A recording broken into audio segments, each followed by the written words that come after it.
Thought we're gonna leave the hop skippity doo 3000 in 2024. Jumping off one foot, landing on that same foot. Then we're stat padding. Still, I thought we were past this, Angel. Bang! Rebounder in WNBA history. Look at this. Elite rebound. Look at that vertical. Look at the outlet pass. No, Angel. No. Why, Angel? Why? Not the kick out three. Butter pecan. Bang! If you throw it out of bounds, you hate puppies.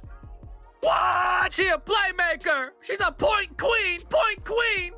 She making plays for the other team. Bang! Caitlin Clark's not the only one that can make cool passes. I can do it. Me too. Angel Reese is a champion in the unrivaled that virtually no one watched. People immediately took to social media and Twitter and started posting, look at what Angel Reese has accomplished. She has a national championship at LSU. She was the rebounding queen of the WNBA. Now she has a championship in the unrivaled, and she's Defensive Player of the Year. Oh, what an accomplishment. Angel Reese is now being called a champion in the unrivaled league, a league that, let's be honest, almost no one watched. Jason Whitlock is not letting her off the hook this time. The media has been hyping up her championship win, acting as if she was the star of the tournament. There's just one problem: she didn't even play in the playoffs. Angel Reese, 3-on-3. Let's get it! Hey, we back like we never left. Angel Reese in the post. Gonna work number 5. Shake and bake. Earthquake. Bang! Hey, Angel, you had all off season to get in the lab, fix your lamps, but what did you do? More podcasting. Layup. Mashed potatoes. Bang! Meanwhile, her teammates were actually out there fighting for the title. But that hasn't stopped certain media outlets from pretending that Reese was the heart and soul of the team's success. Spoiler alert, she wasn't even in the building. I had no idea that Angel Reese didn't even bother to show up, did not show up to support her teammates. It was that unimportant, but yet took a victory lap that you won a championship? You got to be joking. Angel Reese beating her ship. What y'all gonna say now? Now that I have this unrivaled championship that I didn't even think to attend. She went to LeBron James's youngest son's high school state championship game. If this championship mattered, she would show up. She can afford it. The big question: are we really supposed to treat this as a career-defining moment? Or is this just another chapter in the ongoing saga of the media turning fantasy into reality when it comes to Angel Reese? Let's break it down. Thought we're gonna leave the hop skippity doo 3000 in 2024. Jumping off one foot, landing on that same foot. Then we're stat padding. Still, I thought we were past this, Angel. Bang! Rebounder in WNBA history. Look at this. Elite rebound. Look at that vertical. Look at the outlet pass. No, Angel. No. Why, Angel? Why? Not the kick out three. Butter pecan. Bang! If you throw it out of bounds, you hate puppies. What? She a playmaker. She's a point queen. Point queen. She making plays for the other team. Bang! Caitlin Clark's not the only one that can make cool passes. I can do it. Me too. The Unrivaled League was marketed as an innovative, game-changing twist on women's basketball. But has it actually changed anything? I guess if you want to take a victory lap on that, you can. I just don't know if it means anything. Angel Reese was a member of the Rose. They won the inaugural unrivaled championship last night. But let's be real. Does it actually mean anything? Was this even a real championship? This wasn't 5-on-5 basketball. It was 3-on-3, a format that even hardcore fans barely follow.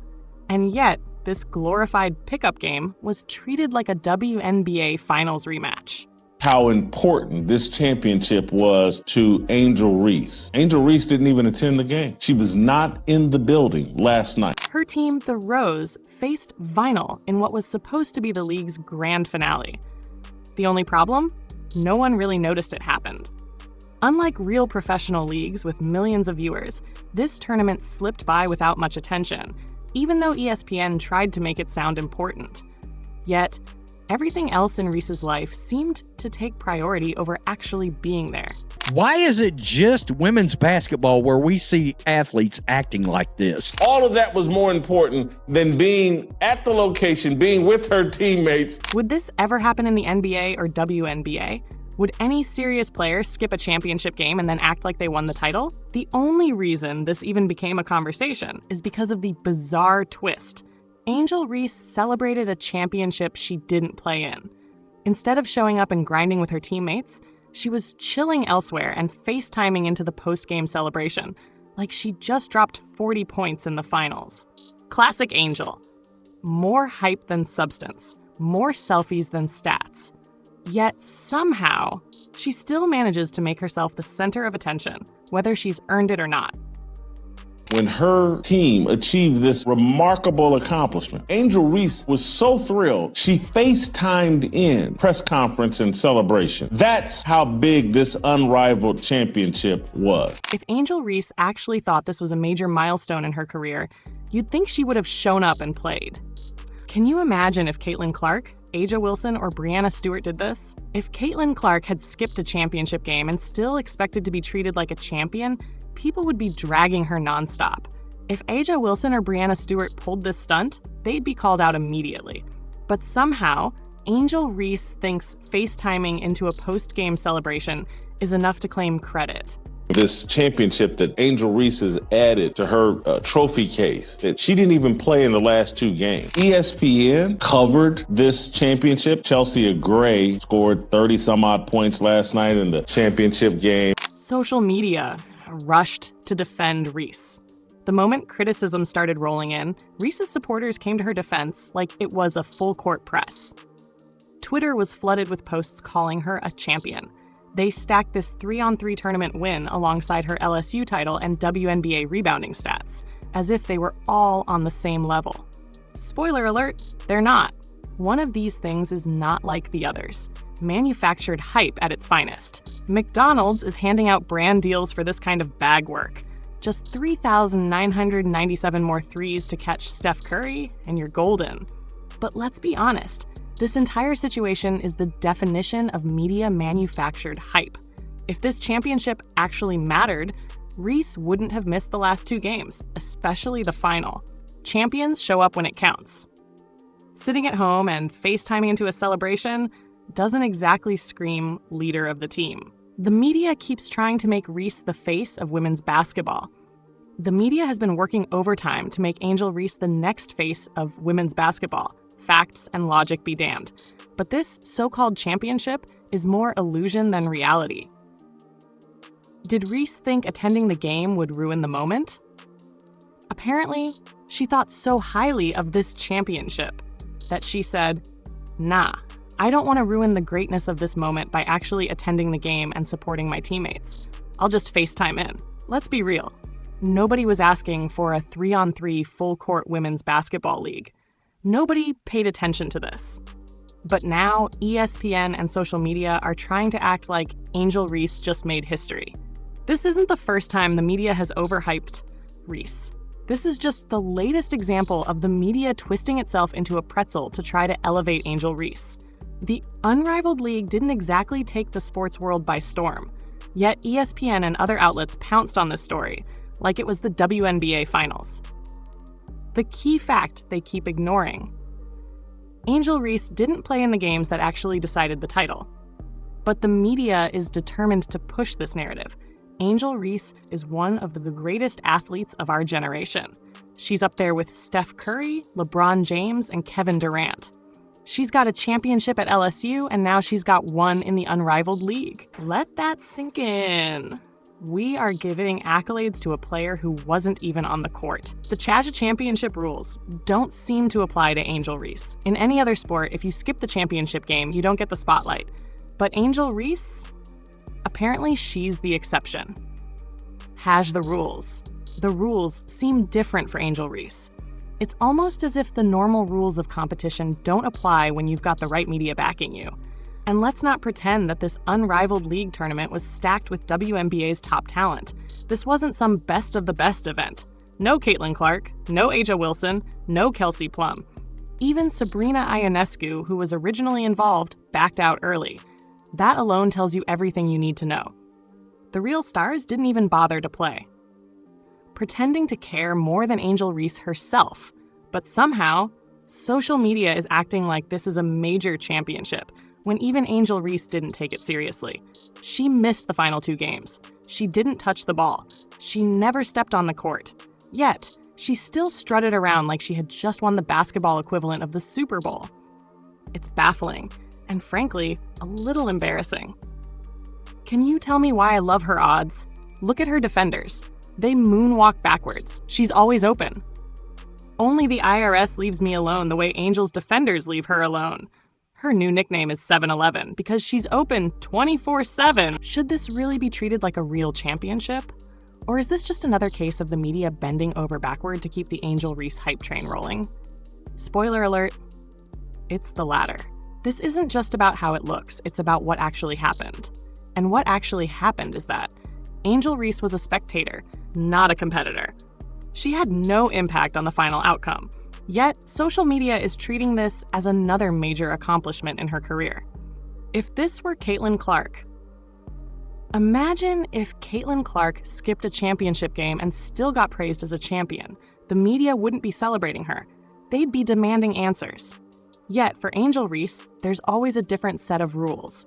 You don't get to cash in on clout you didn't earn. At the end of the day, this isn't about tearing Angel Reese down. It's about setting the record straight. If you're going to call yourself a champion, you need to be on the court when it counts, not on FaceTime. The over-the-top media hype. I don't understand how the WNBA doesn't have enough money to pay her. We're talking max contract. We're talking Curry-level money. She's bringing all the eyeballs. She does everything perfectly. She can dunk too. Look at that. Oh, wait. Netflix, listen to me. If the WNBA won't pay her, just give her a comedy special. She's hilarious. Who else can do the hop, skippity, drop, step, bang better than her? Reality check. Her team played better without her. And here's the most hilarious part. Team Rose actually looked better without her. Let that sink in. During the championship game, Chelsea Gray took over, dominating on both ends of the floor. Fans even started pointing out that the team seemed more in sync once Reese wasn't in the lineup. That's the awkward truth the media conveniently avoids mentioning. Instead of admitting that Reese's absence might have been a blessing, the sports media keeps pretending she was the glue holding everything together. A championship so unimportant, even Reese didn't care. Angel Reese's attitude was basically, nah, I'm good. I'll just watch from home. If we win, I'll FaceTime in. Yet somehow the league needs to honor her? Now there's talk about how the unrivaled league should find a way to honor Angel Reese. For what? For watching her team win from her couch? For FaceTiming into the postgame party? For doing nothing and still getting credit? This might be the moment when the smoke starts to clear. You can only build a fantasy for so long before the cracks become too obvious to ignore. Meanwhile, Caitlin Clark is redefining women's sports. Her dominance on the court has shattered outdated narratives about women's basketball. She's proving that women's basketball can be just as marketable and widely watched as men's. Her presence alone is completely changing the way people engage with the WNBA. The Caitlin Clark effect in numbers. Her presence alone has boosted WNBA attendance by 105% compared to games without her. Road games featuring her Indiana Fever have seen an 87% increase in opponent home attendance. Her rookie debut sparked a staggering 200% surge in WNBA viewership. Fever home games have drawn a league-high 186,000 fans last season, a 265% increase from 2023. Let's be honest, the unrivaled league championship wasn't a big deal. This wasn't a high-stakes championship. This wasn't even 5-on-5 basketball. This was a glorified exhibition series that didn't feature the WNBA's top players. Where were the real stars? The actual faces of the WNBA, the true superstars, weren't even there. And Angel Reese? She didn't even finish the job. True fans know what championship grit looks like. They know that winning isn't about media hype or social media posts. It's earned, not handed out through PR campaigns and viral tweets. They see players like Caitlin Clark getting hacked every game and still suiting up, giving her all, no excuses. So what's next for Angel Reese? Does she ride the wave of media love until it finally crashes? Or does she face reality that it's time to put up or shut up? The spotlight has been generous, but it's also unforgiving. Eventually, the glitz fades, and all that's left is what you've actually done on the court.